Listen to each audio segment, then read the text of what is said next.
Hello, friends.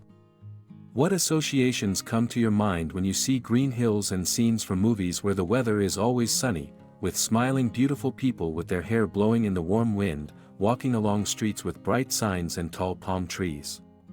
Most likely, many of us will immediately think of the famous letters pointing to Hollywood. And yes, friends, you are absolutely right. Hollywood is that bright place on our planet where for many decades some of the most famous people gather, whom we see daily on our screens. It is here that hundreds of thousands of kilometers of film are shot annually, giving birth to globally famous movies, series, and the best shows. It seems that life flows differently in Hollywood, and by the way, it really does. Everyone knows what Hollywood is, and millions of young people go there every year in search of happiness.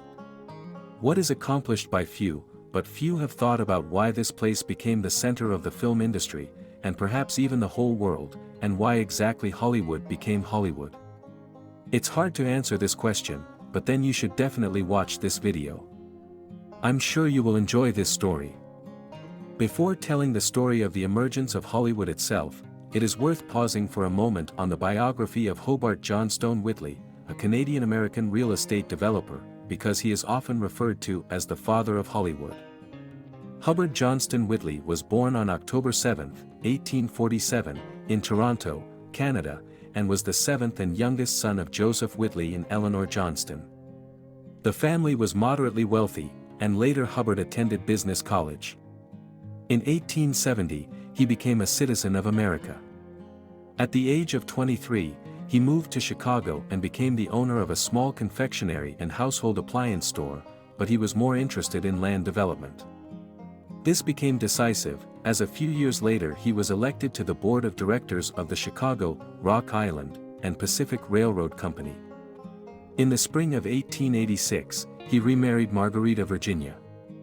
However, I will not dwell in detail on his biography, and I will say in advance that soon our hero became one of the most successful real estate agents during the construction of border railways to the west in the late 1870s and early 1890s. He founded many towns in Oklahoma, Dakota, Texas, and California, which have now grown even to populations of over 1 million. While working in Oklahoma, Hobart was the first to open previously unallocated land in Oklahoma. He laid the first brick of the very first building under construction in the state and sought permission from local residents to become the first governor. Hobart Whitley not only founded more than 140 towns but also was active in the public and business spheres. He specifically went to the U.S. Congress to approve the city of Guthrie as the state capital. He was the president of the R. Nolan Trust Company, vice president of the Homes and Bank, president of the First National Bank in Van Nuys, and the Bank of Hueneme. In addition to this, he donated large tracts of land for public use, such as funding state schools, libraries, parks, streets, transportation, churches, lighting, and landscaping. At the invitation, he arrived in Southern California in the mid-1880s to oversee the construction project of a hotel in the Los Angeles suburb. Impressed by the sunny weather and beautiful landscapes, he became the owner of a small rural settlement, which later turned into Hollywood. He shared his plans with General and Los Angeles Times publisher Harrison Gray Otis, as well as other businessmen. Their support and the assistance of local residents helped realize his ideas. The name Hollywood was coined during Hobart's honeymoon with his wife, inspired by the local plant, holly, a beautiful tree with prickly leaves and unusual two-tone berries that grows in the area. There were so many trees that it seemed like an impassable forest. It was this combination of two words that gave rise to the name Hollywood. By the early 1900s, the new town already had a functioning post office, hotel, and even 2 markets, with a population of only 500 people. Interestingly, the nearest city, Los Angeles, was just 16 kilometers away and seemed within reach. However, the road to it passed through citrus groves and an old citrus packing plant, taking more than 2 hours. In 1902, the famous Hollywood Hotel was opened, which according to Whitley's plans was supposed to attract new investors to the city. In the same year, the Whitley Company opened the first residential district, named the Ocean View Tract. The developer did a lot to popularize this area, paying for electric lighting, including the provision of electricity, building a bank, and even a road to the pass. An important event in the city's history was its incorporation as a municipality in 1903. From this moment, the city had its own rules. For example, from 1904, the sale of alcohol was prohibited, except for medical purposes, and no hotel, even a restaurant, was allowed to serve wine or spirits before or after meals.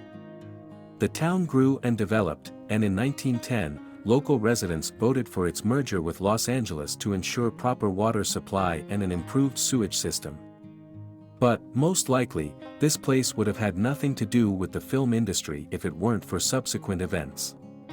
Initially, most filmmakers settled in New Jersey, where one of the most famous film companies of that time, the Motion Picture Patent Company, owned by Thomas Edison, was located. However, due to frequent lawsuits from the company, many of them moved westward, closer to Los Angeles, hoping to avoid Edison's influence. As a result, the entire production film market fell under the monopoly of the Motion Picture Patents Company, and the next step was to seize distribution. By 1910, the monopoly subsidiary and the General Film Company controlled nearly 60% of the U.S. theaters. Many businessmen who were not among the chosen few rebelled against such tyranny and called themselves independents. They refused to comply with the dictates of the Motion Picture Patents Company. Businessmen bought foreign films, formed their own studios, and shot films away from New York, including in the hills of Hollywood. The independent studio still existing to this day is called Universal. And the place where one could avoid dependence became Hollywood itself. Hollywood became a stronghold of resistance. Everyone knew that there were their own rules in this place, and independent filmmaking could thrive there. In general, Hubbard practically provided shelter and gave the green light to fugitive and small film companies. According to them, the film industry stormed into Hollywood swiftly and rapidly. After all, everyone who arrived in Los Angeles admitted that it was an ideal territory for creativity, mountains and plains, always sunny weather, and low land prices. All this made the suburb of Los Angeles, namely Hollywood, the place where the film industry found its home. Hubbard himself only contributed to this by creating favorable conditions for newcomers without ever setting foot on the ground. He was interested in developing this place like no one else. The first director to shoot a film in Hollywood was David Wark Griffith. His short film, In Old California, became the first film to capture the beautiful landscapes of Hollywood on film, as well as its friendly and smiling population. By the way, at that time, there were no theaters in Hollywood itself, so the film was first shown in Los Angeles. The first Hollywood film studio was established on October 27, 1911, and was named the Mr. Motion Picture Company. Just a year later, it merged with its distributor, the Universal Film Manufacturing Company, becoming the Universal brand, which was used at least until the mid-1917s. Thus, new film companies gradually opened in the city, including such giants as Paramount, Warner Brothers, Fox, and Columbia. In 1914, the first full-length feature film entirely shot and created in Hollywood was released in theaters, titled The Squaw Man. Directed by American filmmakers Cecil B. DeMille and Oscar C. Apfel, it is considered that the interest in the new art form, cinema, coincided with a new wave of immigration. It was immigrants from Poland, Hungary, Russia, and other Eastern European countries who gave impetus to cinema's development. Many of them later became the first famous actors and directors, and even owners of entire film companies.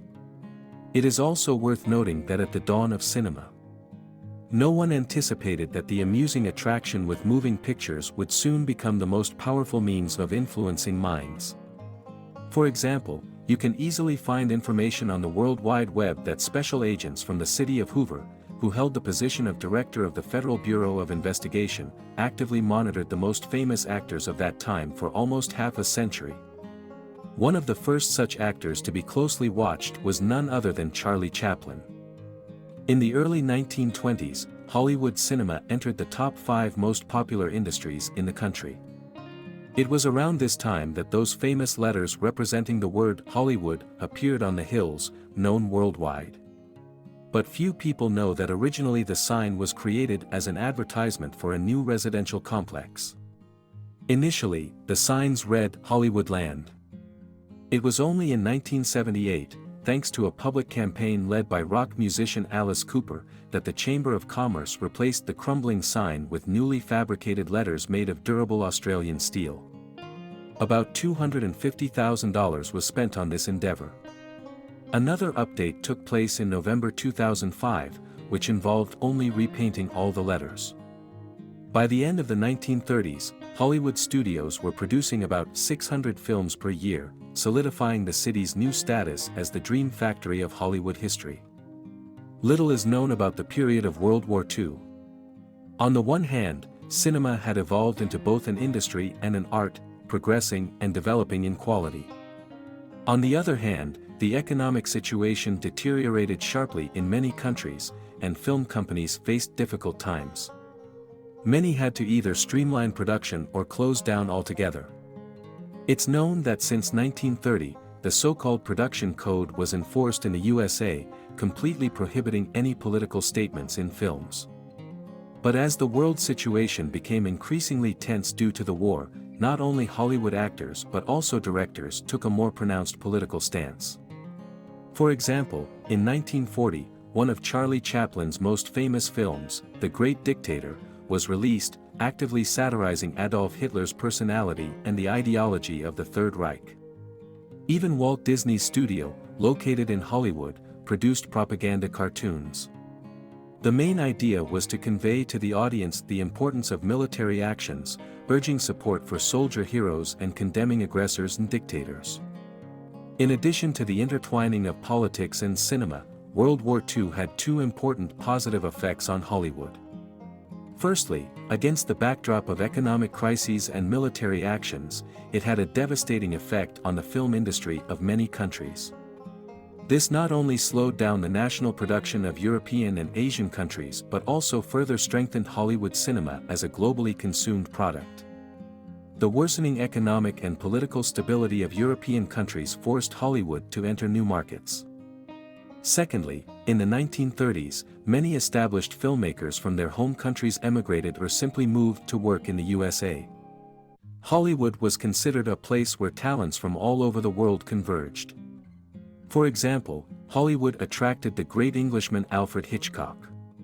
However, the post-war period became a time of stagnation and crisis for Hollywood. Despite the construction of the famous Hollywood Freeway, a 4-level interchange in downtown Los Angeles, and the opening of the famous Capitol Records building, television became a serious competitor to American filmmaking. In the second half of the 1940s, audiences began to visit theaters less frequently, preferring to spend evenings in front of televisions. The number of televisions in the USA increased 60 times from 1948 to 1952. Consumer goods such as household appliances and cars were selling everywhere, attracting Americans with their affordability. Now they preferred not to spend money on a movie ticket but to make another installment payment for the car they bought on credit. The cost of film production sharply increased, making them unprofitable in theaters. But the situation changed by the end of the 1950s when new young directors such as Kubrick, Coppola, Scorsese, and Woody Allen came into cinema, making completely different films. It was during this period that the style of American cinema that we all know today was formed. It was also the time when the first blockbusters appeared, and the photos of new stars adorned all billboards and covers of popular newspapers and magazines. The failure of high-budget experimental films and the simultaneous success of classic blockbusters showed a new path for the development of Hollywood film companies. At the same time, among American actors, young bright personalities emerged, such as Marilyn Monroe, Elizabeth Taylor, Marlon Brando, and, of course, James Dean. Initially, almost all actors working in Hollywood adamantly refused to use their real names and instead worked under pseudonyms. The real name of an actress first appeared in a film produced by the Universal Company.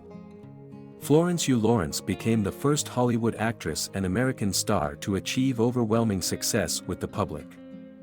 This practice became widespread in other film companies as well, and from that time on, Hollywood actors began to gain fame and recognition, appearing in global publications. As cinema attracted millions of viewers, the public watched with great interest everything that happened around their idols. Scandals, in particular, attracted significant attention to movie stars, providing a real evaluation of their roles.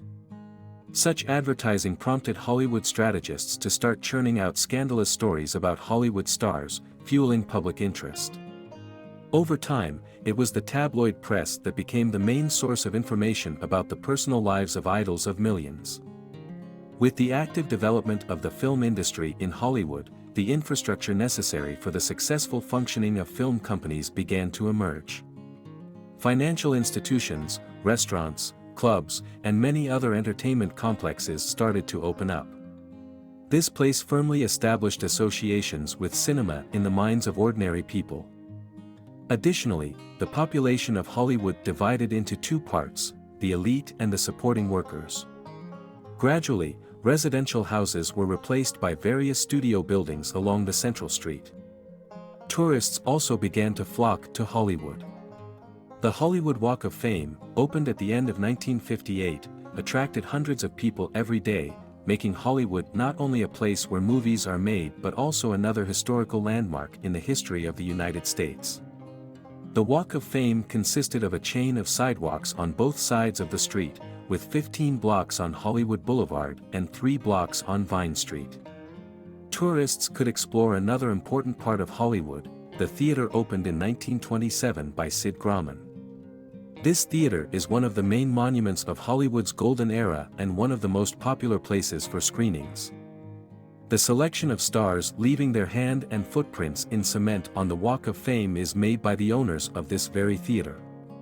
We also cannot overlook one of the important components of Hollywood, the Oscars. The first Academy Award ceremony was held in 1929. The idea of creating the Oscar belonged to Louis B. Mayer, the head of Metro-Goldwyn-Mayer. The award was intended to be given to film industry professionals for their contribution to the development of the film industry and over time become the most prestigious award in the industry. The award was named Oscar only at the sixth ceremony. Until then, it was referred to as the Academy Award of Merit. The award continues to be presented to this day, still fulfilling its mission. But what did Hollywood give to the world besides the fanfare of red carpets and glossy smiles? It elevated cinema to a new level. Few people know that once going to the movies was considered very prestigious, akin to a society event, and ordinary people could not afford it. But thanks to Hollywood reforms in the 1930s to 1950s, cinema gained the status of a mass product, and of course, there are advantages to this. First of all, accessibility, a variety of genres, and the absence of excessive pomp. There are also drawbacks. Profit is at the forefront, so originality and full commitment are lost. Template, surefire box office films emerge. But be that as it may, today it is Hollywood that is one of the most visited cities in the USA. Once the population of this town was only 500 people, and now it has grown to 200,000. Among the residents are people of various nationalities, but few know that Hollywood is one of the oldest centers of the Armenian diaspora in the world. The first Armenians arrived here in the 1880s from the Ottoman Empire, and in the 1979-1980s, the community grew due to 9,500 Armenians, mostly from Lebanon. In 1988, another 2,000 Armenians moved from the USSR, and with the collapse of the USSR in 1991, a new wave of Armenian immigration flooded Hollywood. As of today, up to 50,000 Armenians and Americans live in Hollywood, which constitutes about 25% of the city's population. In East Hollywood, there is also a district called Little Armenia, which is one of the centers of the Armenian diaspora in Los Angeles. The history of Hollywood is multifaceted and quite interesting. It is here that the classic American cinema, considered the epitome of the film industry today, was born. It's hard to imagine what our lives would be like without Hollywood. In general, that's how this legendary place, which now proudly bears the name Hollywood, came to be. Friends, would you like to visit this legendary place, or perhaps someone among you lives there right now? Write about it in the comments. For today, that's all. I hope the video was informative for you. Rate it, and see you soon.